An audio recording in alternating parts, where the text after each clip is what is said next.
लाडकी बहीण योजनेनंतर आता राज्य सरकारनं लाडक्या भावांसाठी सुद्धा योजना आणली आहे। मुख्यमंत्री एकनाथ शिंदेंनी पंढरपूरमध्ये ही घोषणा केली आहे। लाडका भाऊ योजनेअंतर्गत 12वी उत्तीर्ण विद्यार्थ्यांना दरमहा 6,000 रुपये, डिप्लोमा केलेल्या विद्यार्थ्यांना 8,000 रुपये आणि पदवीधर तरुणांना 10,000 रुपये स्टायपेंड देण्याची घोषणा करण्यात आली आहे। आणि या योजनेद्वारे बेरोजगारीवर उपाय शोधून काढला असल्याची प्रतिक्रिया मुख्यमंत्री एकनाथ शिंदेंनी दिली आहे।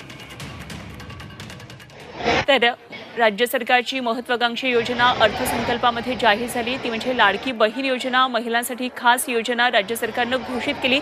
त्यावर विरोधकांनी प्रश्न उपस्थित केला, लाडक्या भावांसाठी काय? तेव्हा आता राज्य सरकारनं लाडक्या भावांसाठी सुद्धा लाडका भाऊ योजना तयार केलेली आहे, त्याची घोषणा मुख्यमंत्र्यांनी केली आहे। पाहूया आपण लाडका भाऊ योजना नेमकी काय आहे। तर 12वी पास तरुणांसाठी योजना दरमहा 6,000 रुपये त्यांना मिळणार आहेत। डिप्लोमा केलेल्या विद्यार्थ्यांना मिळणार आहेत 8,000 रुपये आणि पदवीधर तरुणांना 10,000 रुपये स्टायपेंड मिळणार आहे। तर अर्ज कसा कराल? महाराष्ट्र सरकारच्या अधिकृत वेबसाईटवर भेट द्या।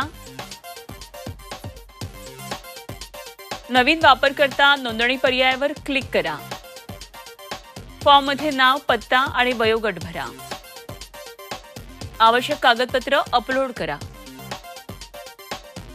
नोंदणी प्रक्रिया पूर्ण करण्यासाठी सबमिट बटनावर क्लिक करा।